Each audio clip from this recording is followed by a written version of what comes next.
What's a C13 flat 9? Hello friends, this is Christopher Davis-Shannon with Ukulele Magazine, and many times when we're getting started in jazz, a chord chart can look more like an arithmetic problem than it does music.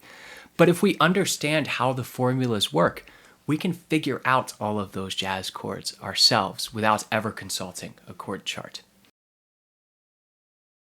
In this lesson, we'll be working in the key of G because unlike pianists who all of their notes are laid out nicely in front of them and are able to visualize things on the instrument, we don't have that. Our notes are all over the place on here, but in the key of G, in our open position chord, we're able to see how all of the notes within a chord move. But the first thing we need is actually our major scale. The major scale is the basic building block of all the chords.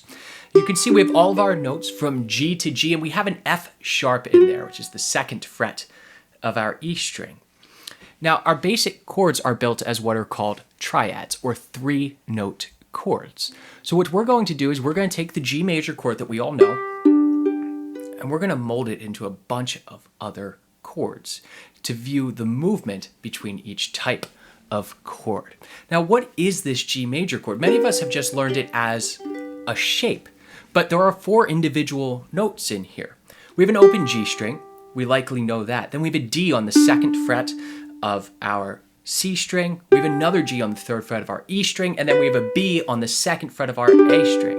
If we put those in a nice order, it goes G, B, D. And that is the first note in our scale, the 3rd note in our scale, and the 5th note in our scale. So as we're looking at this, that root, 3rd, and 5th are the basic building blocks of a chord. And there are 4 variations of this when we're talking about triads, and those are major, minor, diminished, and augmented. So let's look at how all of these work. What we call a G chord, this is our G major chord. It utilizes the 3rd from our G major scale.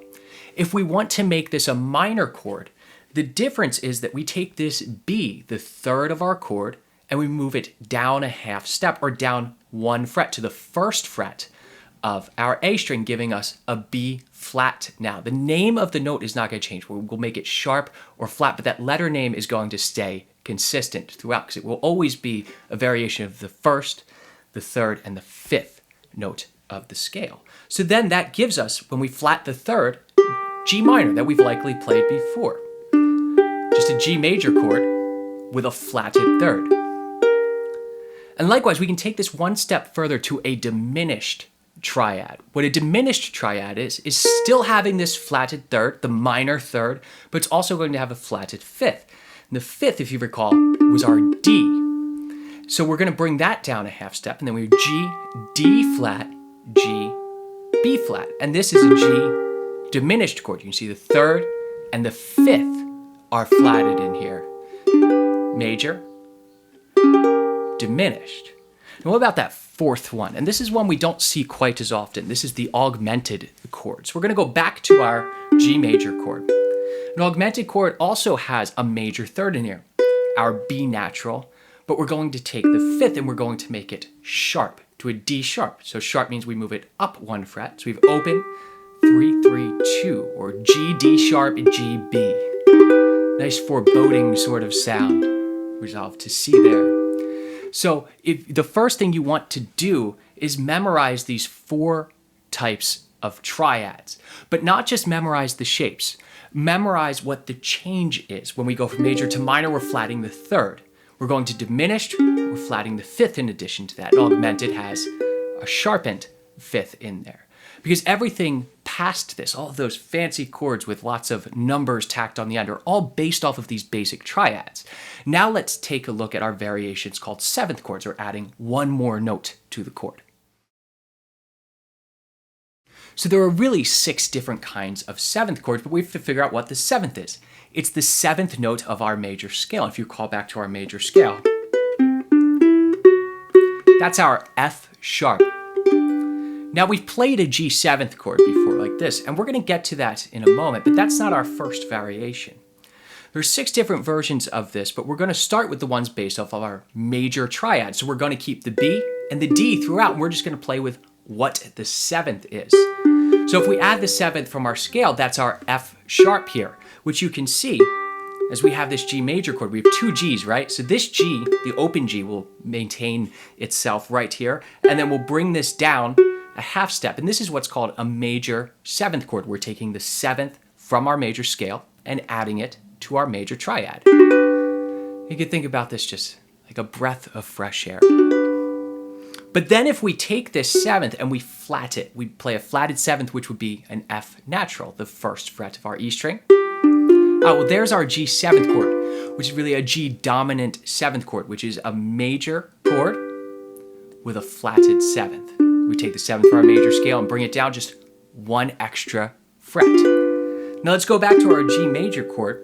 We're going to make it minor now, because we have a lot more variations when we get into minor.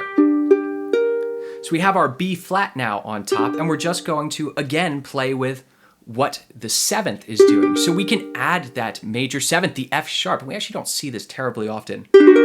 This is a G minor major 7th. It's a minor triad with the major 7th, our F sharp, put on top.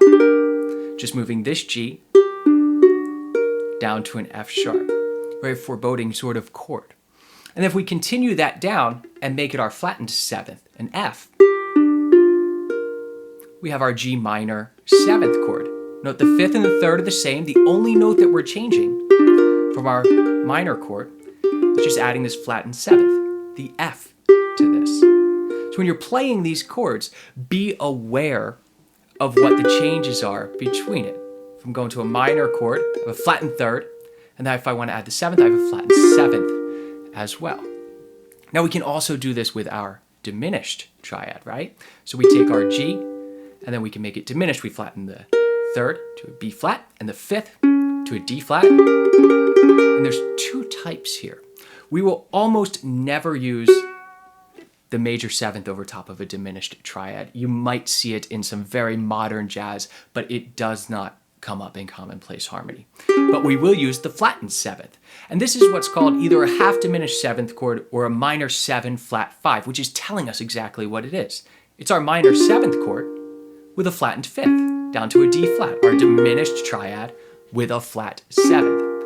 Now we can also take this and take that 7th down 1 more step. We have major 7ths, minor 7ths, and diminished 7ths.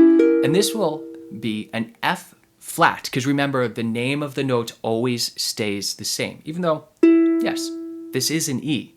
In this context, it would be G, D flat, F flat, and B flat, and this is our G fully diminished 7th chord. Once you get your triads, start playing around with how these 7ths act on top. And now let's look at all of those extensions. So all of the extensions that we have, when we see 9ths, 11ths, and 13ths on top of chords, are always in addition to the 7th. And one thing that I want you to keep in mind is that the triads that we started out with are fine. If you see a G minor 11th chord, you can play a G minor chord and it is not incorrect. The F on top of that and the C on top of that are in fact just additions to that basic triad. The basic triad itself is still the correct chord. And even further, when we get into extended chords, remember our 7th chords were 4-note chords, right? We only have 4 strings. So as soon as we start playing 5, 6, and 7-note chords, some things have to give. But what we want to look at first is, what are these extensions? What's a 9th? What's an 11th? What's a 13th? Well, there's actually an easier way to think about this. This is all based off our major scale again.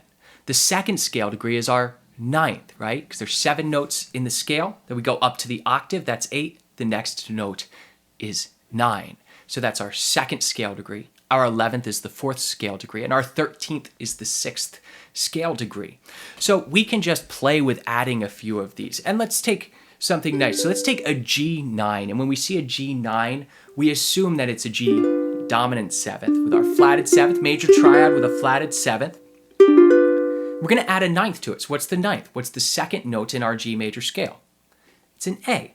So we can add that on the second fret of our G string and have A, D, F, and B. That's a G9 chord, and you'll note that there's no G in here. Usually the root is going to be the first one to go, because if a chord is telling us that it wants that ninth on top, that's rather important. And we've seen that the third tells us whether it's major and minor, so that's rather important as well as the seventh. That's what's called our leading tone. It takes us places. So the root and fifth, they're the ones that can easily go away. But let's take one more extended chord here and see if we can find it. How about a G minor 11th chord? So what's our formula, right? Find our G minor chord first, right? G major, flat the third, G minor 11th, so our seventh would be also flatted. So we'd have a G minor 7th chord. And then what's our 11th? It's the fourth note of our scale. So that's a C. So I want to add this C up here. But that doesn't sound like a G minor because we're missing that third. So again, we're going to get rid of the root. We'll play a B flat on the G string. And that could be a G minor 11th. There's a lot of ways that we can play each of these chords. This is a much better voicing for me for a G minor 11th. We could also play this, something like this. But when you're getting started out with chords, start thinking about the movement of the notes within the chords and how each of those notes relates to the scale associated with the chord. I hope you all have enjoyed this lesson.